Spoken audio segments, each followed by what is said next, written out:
Mi nombre es Esli Chirinos, alumna del Instituto 4 de Septiembre de Sabá Colón. El día de hoy estaremos hablando de un tema muy relevante en lo que es la actualidad del pueblo hondureño. Nos movilizamos hacia el cómodo hogar del abogado Carlos Gilberto Zelaya, donde se encuentran los compañeros Denis Padilla y Alexis Martínez. Compañeros, los escuchamos.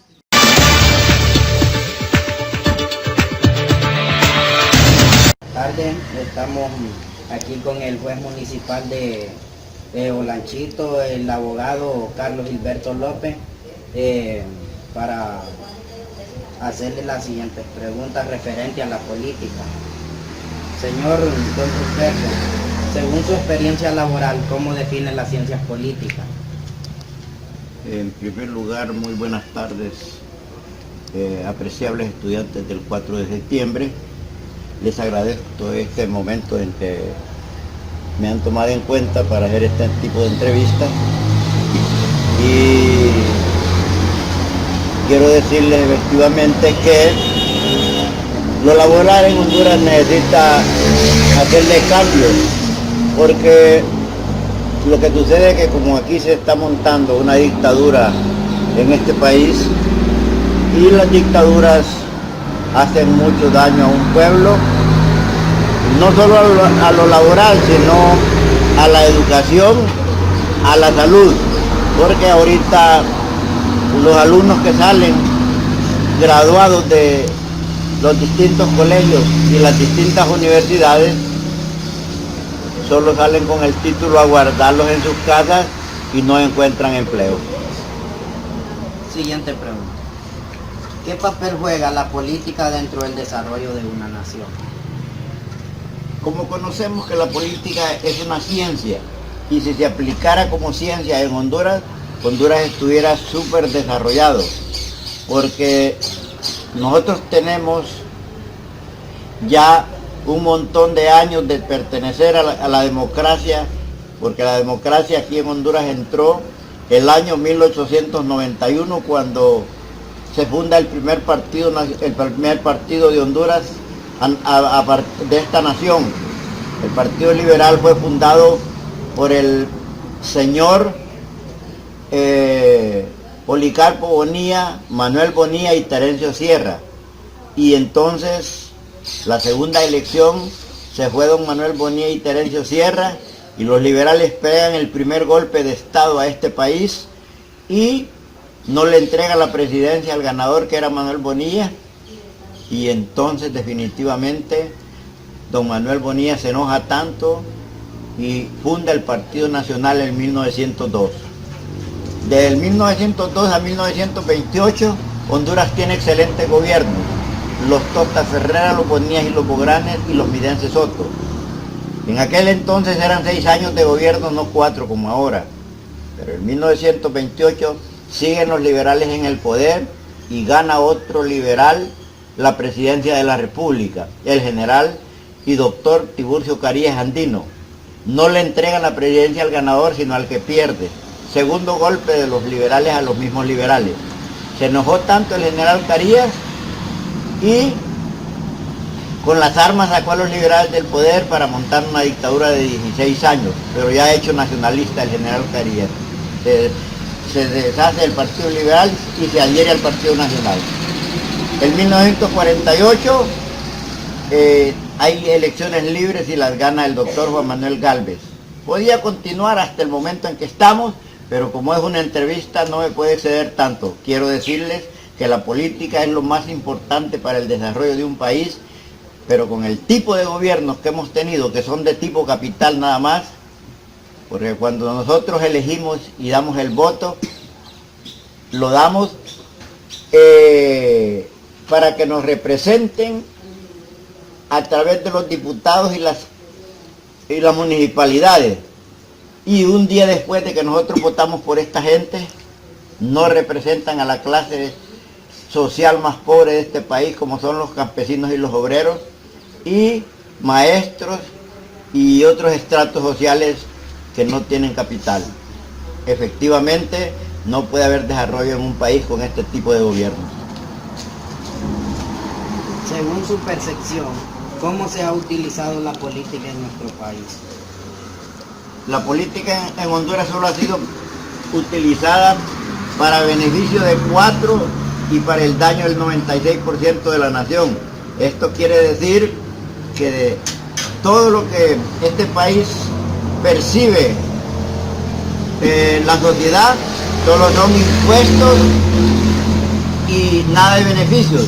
Si ustedes van hoy a un centro de salud, se darán cuenta que está semi privatizado y viene la privatización general en la que todo el pueblo va a estar obligado a pagar 200 lempiras como consulta, como que si fuera una clínica particular. Esto quiere decir que ya va a ser privatizado en su totalidad. Políticamente hablando, ¿qué papel juegan los tres poderes del Estado, en este caso ejecutivo, legislativo y judicial? Ahorita en Honduras juegan un solo papel los tres, porque el presidente de la República tiene injerencia en los otros dos poderes. Legalmente el poder ejecutivo es el que está presidido por el presidente de la República y el presidente de la República, o sean designados. Y está la Corte Suprema de Justicia, que es otro poder del Estado, y el poder legislativo, que es el que está formado por los diputados en el Congreso Nacional, que son los que se encargan de hacer las leyes. Pero en este momento las leyes perciben órdenes del presidente de la República y como él ordena, así se hace. Para usted, ¿cuáles son los partidos políticos de mayor apogeo en la actualidad? Sí, el partido político más grande de Honduras se llama Libre, que es el que está conformado por obreros, campesinos y maestros, y algunos estratos sociales que pertenecen a los estratos sociales no de arriba, sino de más abajo. Desde su punto de vista, ¿cuál sería el perfil idóneo de un candidato a la presidencia, alcaldía o diputación? En primer lugar, el presidente de la República se nombra para que represente a todo el país y para que sirva a todo el país, que genere proyectos de electrificación, proyectos de carreteras, escuelas, centros de salud, y que no se olvide de la educación, que es el factor para desarrollar un país, y el empleo, que sirve como subsistencia de los hijos de un país.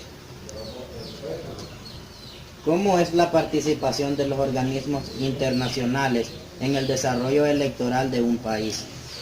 Definitivamente los organismos internacionales casi de muy poco le sirven al país, porque generalmente siempre se recuestan al lado del que tiene el poder, y ese que tiene el poder los utiliza a ellos para defender todo lo que hacen en contra de la democracia de este país. ¿Cuál es su opinión acerca de las pasadas elecciones?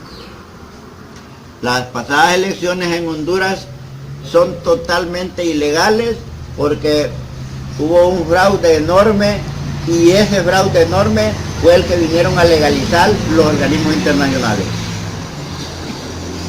¿Considera importante realizar reformas electorales en nuestro país? Ese sería un grito a nivel de todo el país, hacer las reformas electorales para que no se vaya a crear una dictadura como la que ya tenemos entablada. Y si no se hacen las reformas, esta dictadura continuará en el poder y se hará dueña del país. ¿Qué opina acerca del derecho a la libertad de protesta? La libertad de protesta, la misma Constitución nos dice que nadie debe ningún tipo de obediencia a un gobierno usurpador. ¿Por qué razones? Porque cuando se reclama, es el derecho de insurrección, porque lo obligan según la Constitución de la República. ¿Considera posible que los partidos políticos Liberal, Alianza de Oposición y Nacional lleguen a un acuerdo? Si se tratara de arreglar a este país, sería imposible, porque el que esté en el poder, que usurpó el poder para llegar a él, jamás va a firmar un acuerdo para entregar la presidencia de la República al que el pueblo definió como ganador, que es Salvador Narrala. ¿Qué efectos está provocando y puede provocar a futuro el mantenimiento de una crisis postelectoral en nuestro país? Lo que está provocando, ya conocemos, nos dice claramente los grandes idealistas que todo sistema caduca, y como todo sistema muere, aquí lo que puede haber es una insurrección a través del pueblo que se lance definitivamente contra el gobernante y contra el gobierno. Ya como pregunta de cierre, don Gilberto, ¿qué medidas podemos tomar para intentar salir de esta problemática? La última pregunta es lo más importante. Un pueblo, para que lo puedan mantener en defensa de este país, se necesita la organización de todo el pueblo, tanto ciudades como colonias, como aldeas, caseríos,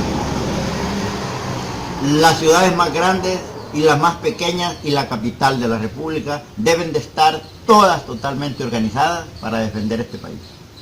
Don Gilberto, desde mi punto de vista, en este caso, para que el pueblo llegue a un acuerdo, sería como, ¿cómo podemos llamar esto? Para resolver toda esta problemática que se encuentra en el país, sería eliminando el gobierno, sacándolo. Podemos decir que la insurrección del pueblo sería una medida eficaz. Esa es la única que puede salvar este país. También desde mi punto de vista, don Gilberto, estoy de acuerdo con usted en todos los sentidos, porque incluso en el derecho de libertad, o sea, en el derecho de expresarnos en las calles, mayormente a todos los hondureños el derecho fue violado, reprimiendo a las personas que andaban en la carretera. ¿Qué opina usted acerca de esta medida que tomó el gobierno?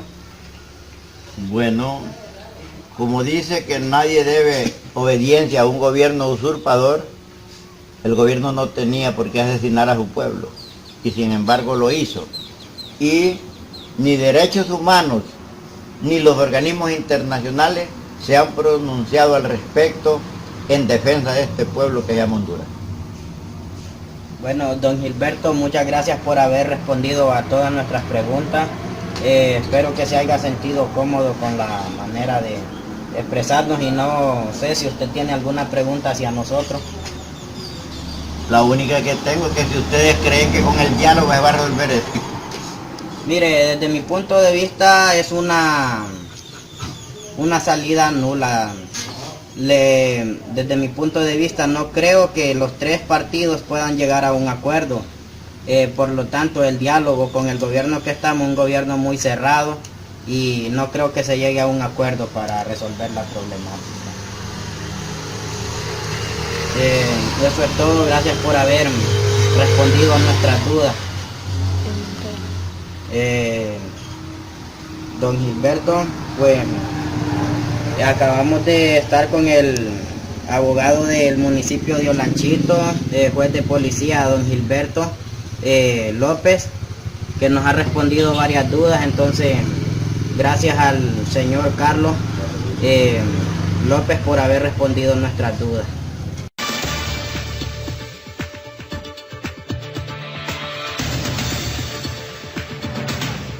Bueno, les agradecemos, compañeros y abogados, don Gilberto Zelaya, por habernos brindado un poco de su experiencia de lo que es la política en Honduras.